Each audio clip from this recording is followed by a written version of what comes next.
Bismillahirrahmanirrahim. Assalamu alaikum, dear students.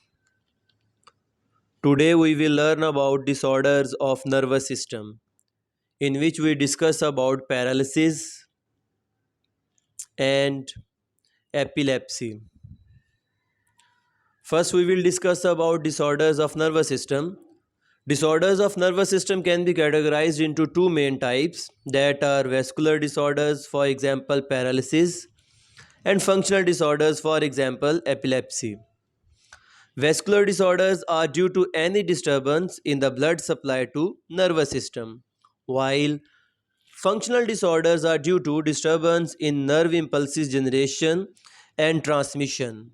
तो class nervous system के अमराज को दो इकसाम में तकसीम किया जा सकता है, यानी वैस्कुलर अमराज जिसकी मिसाल है पैरालिसिस यानी कि फालज, और दूसरा है फंक्शनल यानी फेलियाती अमराज जिसकी मिसाल है एपिलेप्सी यानी मर्गी।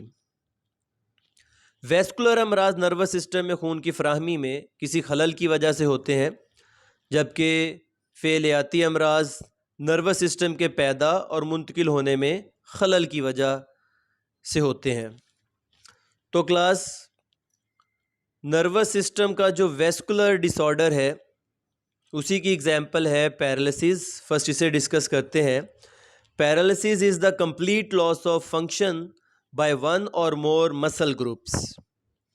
तो पैरालिसिस यानी फालज एक या एक से ज़्यादा मसल ग्रुप में काम की सलाहियत ख़त्म हो जाना, इसे कहते हैं पैरालिसिस या फालज कहते हैं। Causes of paralysis class, it is most often caused by damage to the central nervous system that include brain or spinal cord. The damage may be due to stroke, rupture in blood vessel of brain or spinal cord. Blood clotting in these blood vessels or poison produced by polioviruses. तो class paralysis यानी फालज की कुछ वजूहात को discuss किया है। तो इसकी वजूहात में है क्लास कि फालज जो है ये अक्सर सेंट्रल नर्वस सिस्टम यानी दिमाग या स्पाइनल कॉर्ड में होने वाले नुकसान की वजह से होता है।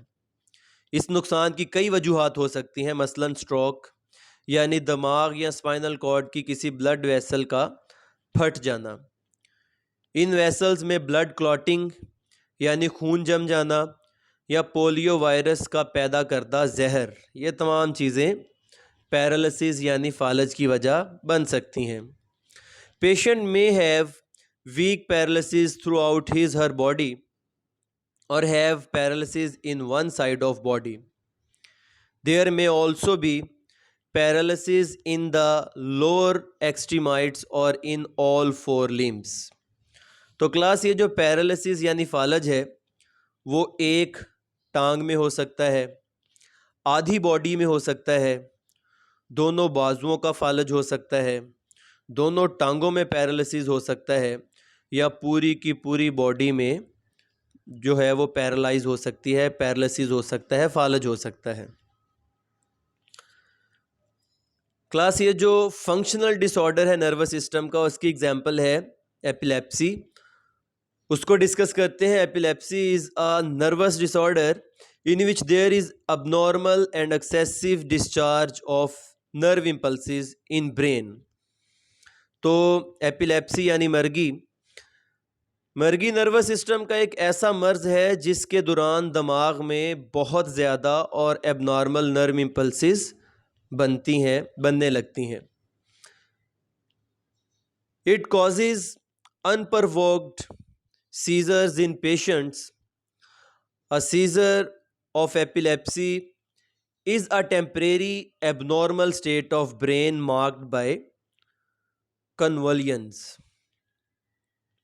तो क्लास एपिलेप्सी यानी मिर्गी के दौरान क्या हो सकता है, इससे मरीज़ में बिला इश्तिआल फौरी दौरे पड़ते हैं।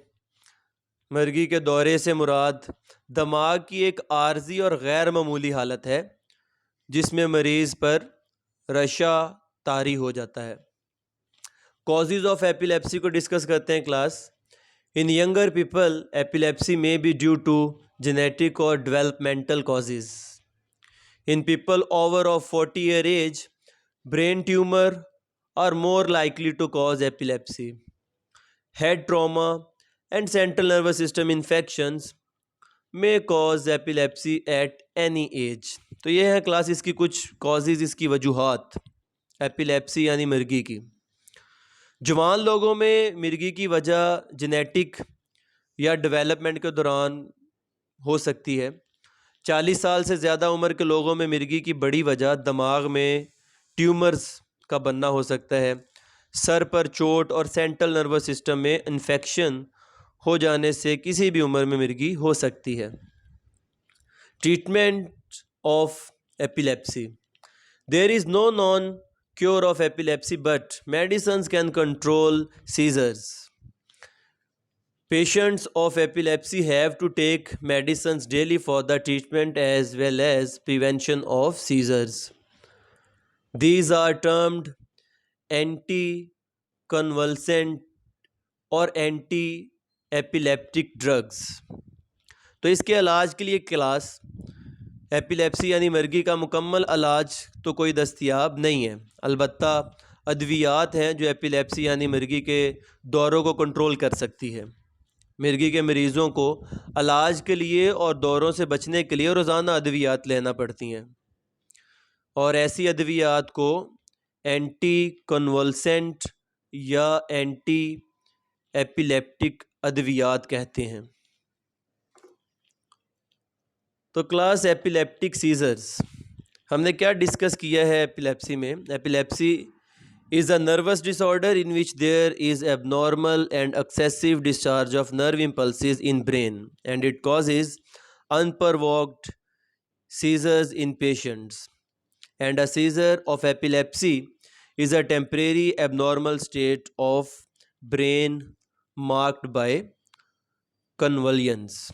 तो क्लास ये एपिलेप्सी यानी मर्गी नर्वस सिस्टम का ही एक मर्ज है, और इसके दौरान दिमाग में बहुत ज़्यादा और एबनॉर्मल नर्व इम्पल्सिस बनने लगती हैं, और इससे मरीज़ में जो है फौरी दौरे पड़ना शुरू हो जाते हैं। और जो एपिलेप्सी यानी मर्गी का दौरा होता है, ये दिमाग की एक आर्जी और गैर मामूली हालत होती है जिसमें मरीज़ पर रशा तारी हो जाता है।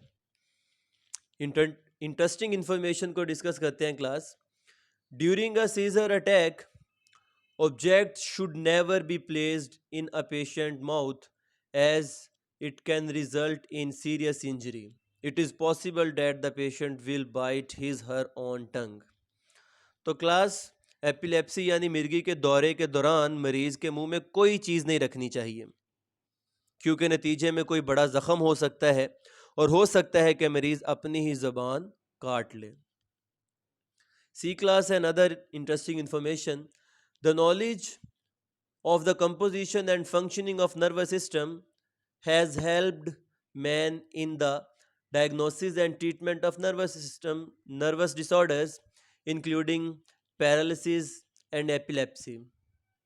Man has discovered the areas of brain that receive information from different sense organs and the areas that send messages to different effectors. Such knowledge helps a lot in the identifying the malfunctioning areas of brain. तो class nervous system के अज्जा और इसके अफ़ाल के इल्म ने इंसान को फालज पैरालिसिस फालज और एपिलेप्सी यानी मर्गी समेत कई नर्वस अमराज की तशखीस और इलाज में मदद दी है। इंसान ने दिमाग के वो हिस्से दरियाफ्त कर लिए हैं जो मुख्तलिफ सेंस ऑर्गन्स से इत्तलात लेते हैं, और ऐसे हिस्से भी दरियाफ्त कर लिए हैं जो मुख्तलिफ फैक्टर्स को पैगामात भेजते हैं। ये इल्म दिमाग के दुरुस्त काम ना करने वाले हिस्सों की शनाख्त में मदद देता है, और फिर उसी तरह उनके ट्रीटमेंट में भी ये हेल्प आउट होता है। होप सो क्लास आप लोगों को इस लेक्चर से काफ़ी कुछ सीखने को मिलेगा। थैंक यू क्लास एंड अल्लाह हाफिज़।